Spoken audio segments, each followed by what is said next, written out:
Kotor surprises you right away. Many compare its landscape to a fjord, but it offers much more than just a postcard view. The question is it really worth coming all the way here? Or is it just another place that looks good on Instagram?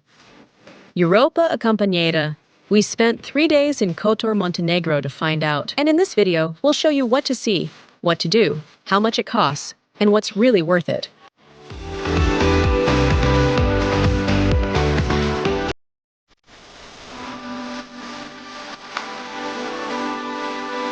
The first thing we did when we arrived in Kotor was go straight to its old town.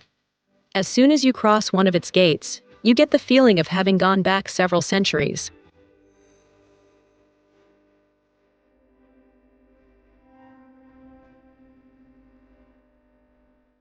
The streets are narrow stone paths, showing the worn look found in historic places. And the best thing here isn't to follow a specific route, it's to get lost.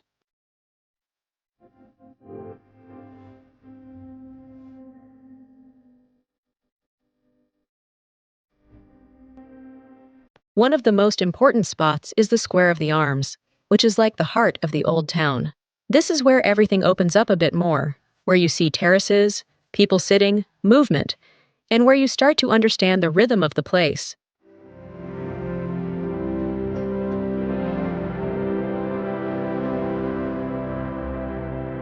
Kotor is surrounded by an impressive medieval wall that climbs up the mountain and for centuries protected the city from invasions.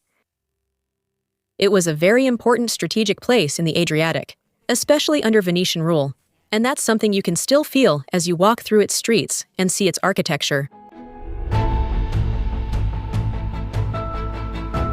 Is it expensive to stay and eat in Kotor?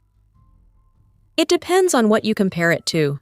If you compare it to tourist destinations in Western Europe, in general it's much more affordable in many cases, even during high season. But if you compare it to other countries in the Balkans, you can see that Kotor can be a more expensive destination within the region.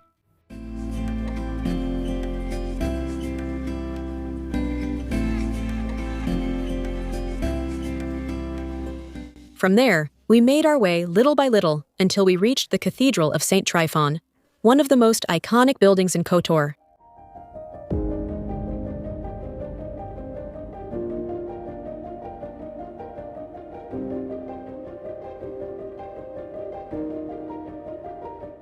It's one of those buildings that impresses you just by seeing it from the outside, even if you don't go inside. It has that old, sober feel that fits perfectly with everything around it.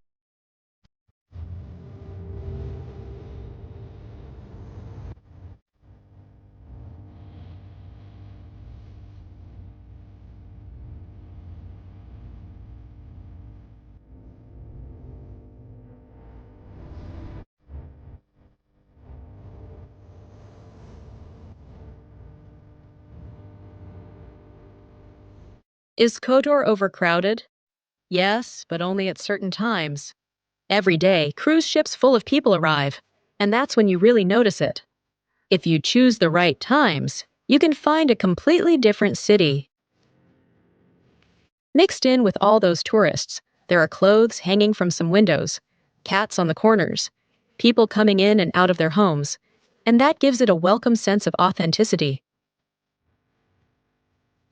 Also, everything is relatively close, so you can walk around at your own pace, stop wherever you want, and revisit the areas you like the most.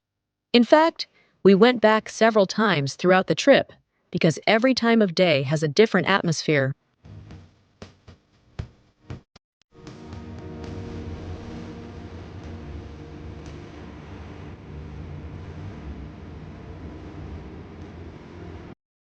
At what times can I walk around more peacefully? In the morning, until a certain time, it's quieter and more relaxed. After 10 in the morning and close to noon, it completely changes with more atmosphere, more light, more activity, and then it becomes quiet again in the late afternoon and evening.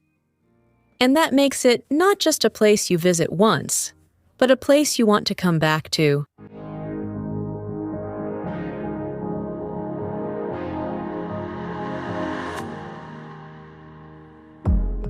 Besides exploring its churches and getting lost in its streets, you can also walk up the city walls and enjoy spectacular views of the entire bay.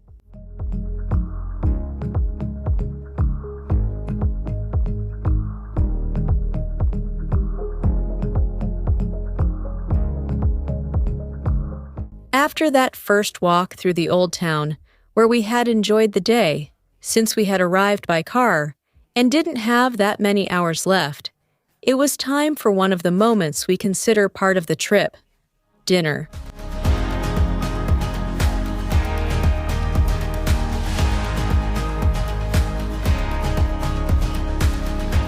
The first night, we picked a restaurant overlooking the bay, and it was a great choice. We'll leave the name of the restaurant here, and we'll also show the bill so you can get an idea. Remember, there were 4 of us. It was a really nice way to end our first day in Kotor.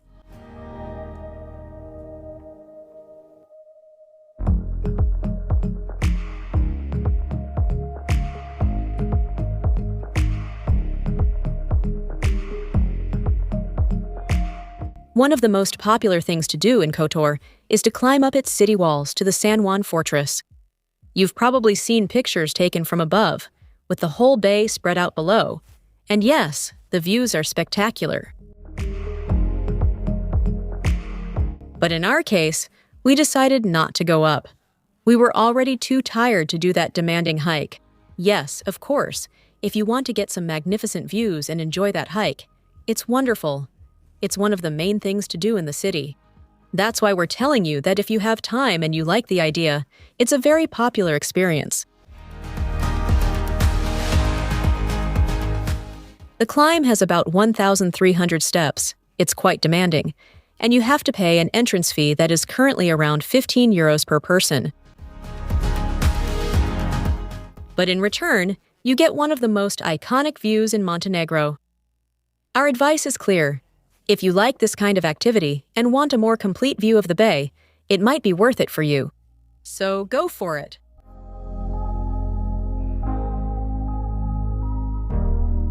But if you don't like climbing or you want something more relaxing, that's absolutely fine.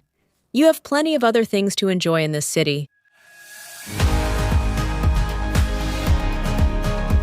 Now, there's a much more comfortable alternative to enjoy the views from above.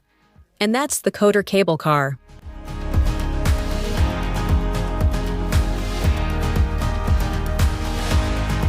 In just a few minutes, you'll go from almost sea level to the mountain, with a pretty impressive ascent, especially as the bay opens up more and more as you go up.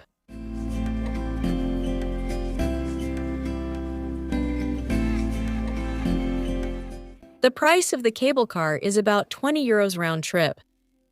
I'll leave you the link to the official website, because they sometimes offer some pre-season promotions, and the prices also vary depending on the season. But honestly, it's a very interesting option if you don't want to make the effort of walking up to the fortress. They're different things, both are worth it, and if you want to do both, that's great. To take the cable car, you have transportation that takes you right to its base, since it doesn't leave from the historic center. At the top, you'll find magnificent views, because the ride up is amazing, but the views from above are as well. There are several areas set up for you to relax and enjoy, and there's also something you might not expect, and maybe you don't know about it. It's an alpine coaster. We decided to try it, and it was a really fun experience, especially because of the surroundings. The price is around 8 euros per person, and even though it's short, it's worth it for the experience. In our case, just after going up, after a little while, she started crying, which put a bit of a damper on the plan. Even so, it was one of those different activities that you don't expect in a place like this.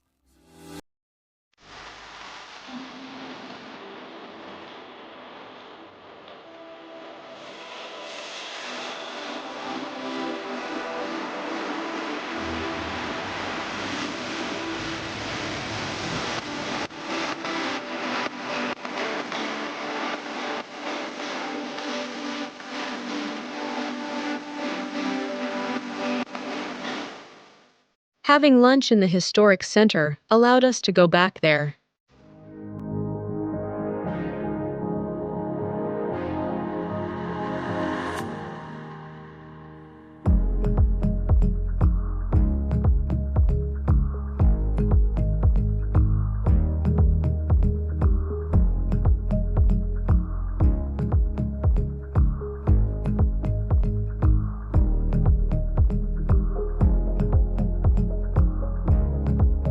Beyond the old town, if there's something that defines Kotor, it's its bay. Because it's not just beautiful, it's what truly makes this place special.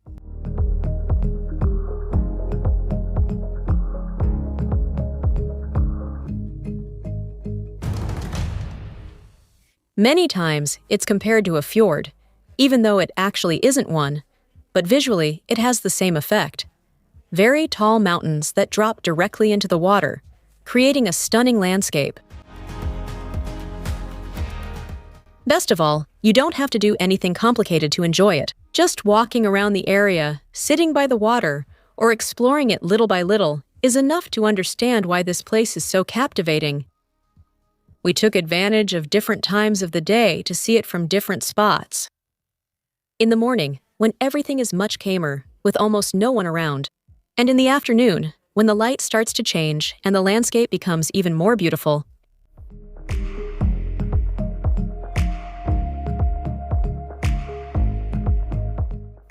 It's one of those places where you want to stop and take it in.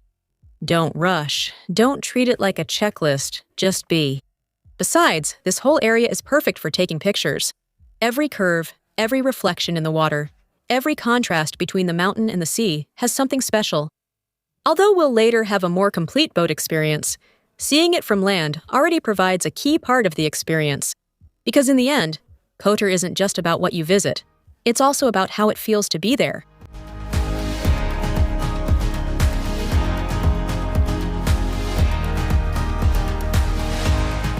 The next day, we wanted something different.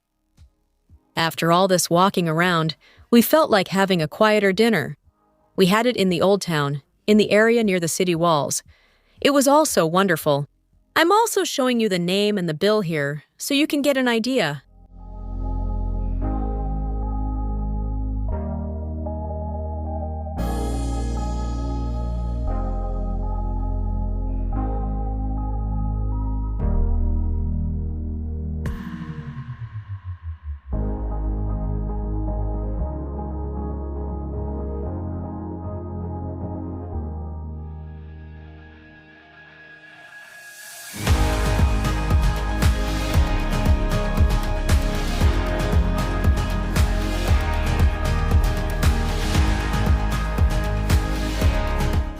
But if there's one experience that really makes a difference for us in Kotor, it's this: going out on the bay by boat. Seeing it from land is one thing, but experiencing it from the water is entirely different. And here, we would definitely tell you that if you can, you should do it.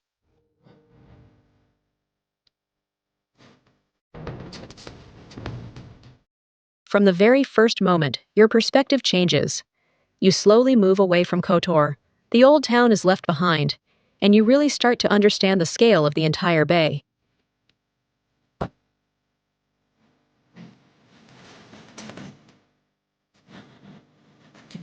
In our case, we chose a boat with a captain just for us, since there were 4 of us. Something more private, quieter, and that lets you enjoy it on another level. But there are also group tours.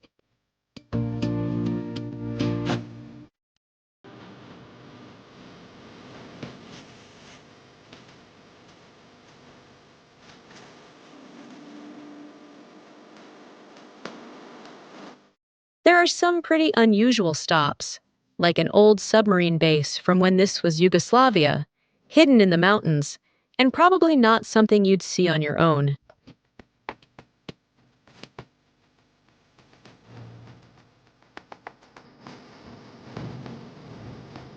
But one of the most special moments was arriving at the Blue Cave. The water has a completely different color, much more intense, almost unreal, and it's one of those places where you just want to stop, get in the water, and simply enjoy the surroundings.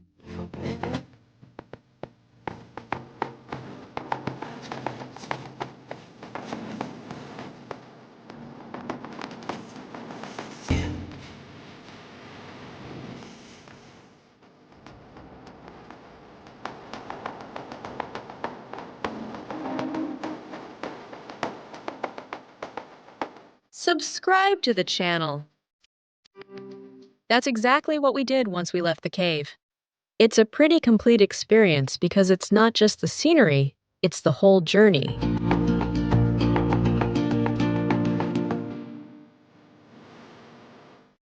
If you're planning your trip, we highly recommend including this activity.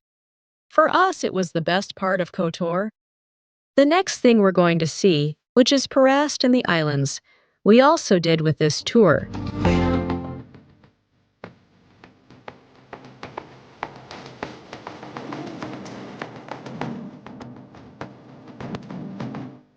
As always, we leave all the information in the video description and also in a QR code on the screen in case you want to do it the same way. As always, make sure to check all the details. The tours are all different, and sometimes the stops change. If you're enjoying the video, but especially if it's helping you, we encourage you to subscribe so you don't miss any of our guides.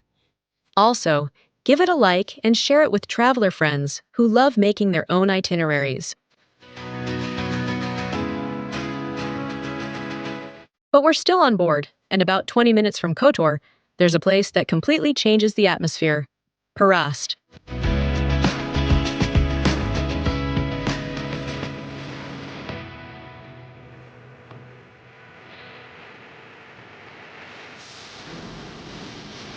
It's a small town, much quieter, without the constant bustle of the old town, but with a very unique charm.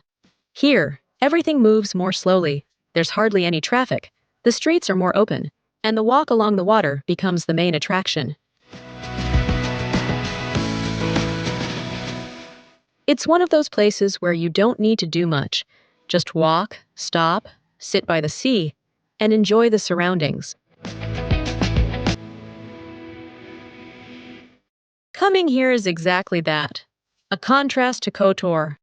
And honestly, it's really worth taking a moment to appreciate it. But if there's something that stands out in Perast, it's what's right in front of it. A small island in the middle of the bay, Our Lady of the Rocks, and next to it, the island of St. George.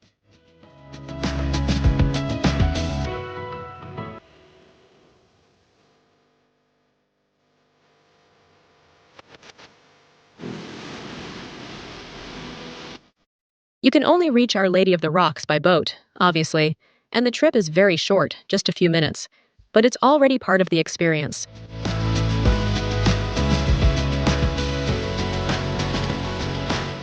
It's one of those places that doesn't impress because of its size, but because of the whole experience. And also, from there, you get a completely different perspective of the bay. If you're in Kotor, it's a very easy outing that fits perfectly into one day of your itinerary.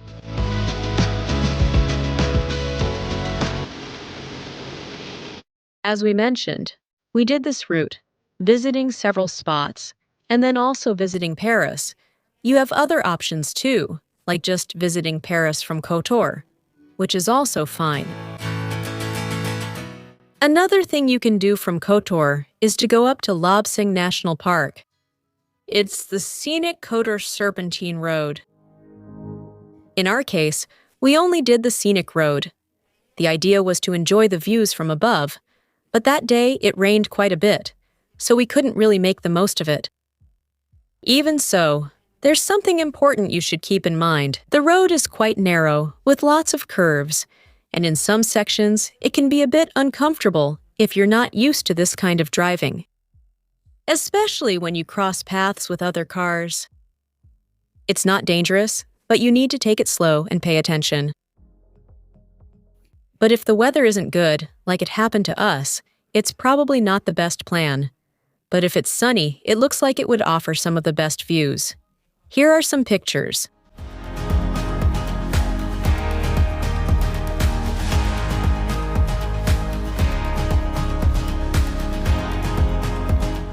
For our last night in Kotor, we wanted to repeat the formula that had worked best for us.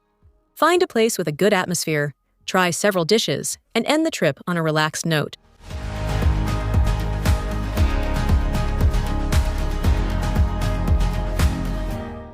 The Bay of Kotor was our choice, the perfect place to end our trip.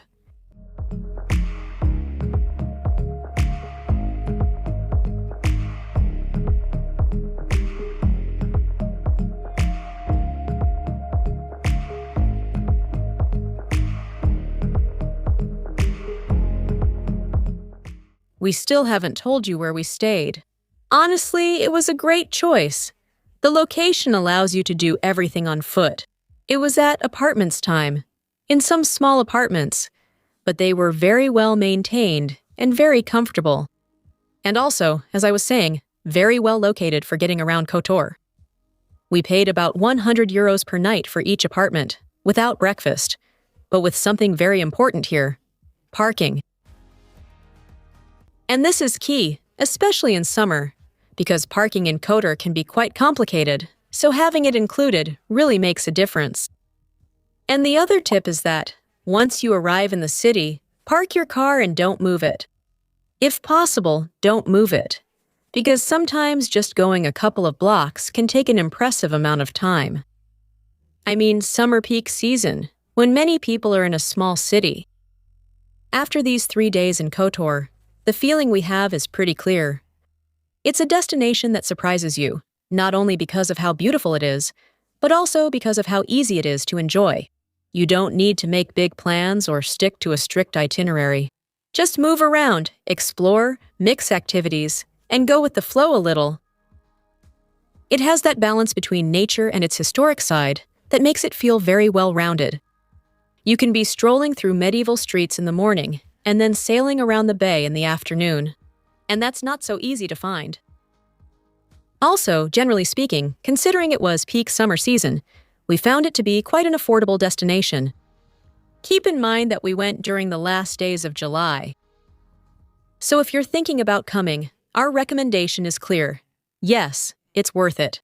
And above all, try to combine several of the experiences we've shown you, because that's where you really get to enjoy it.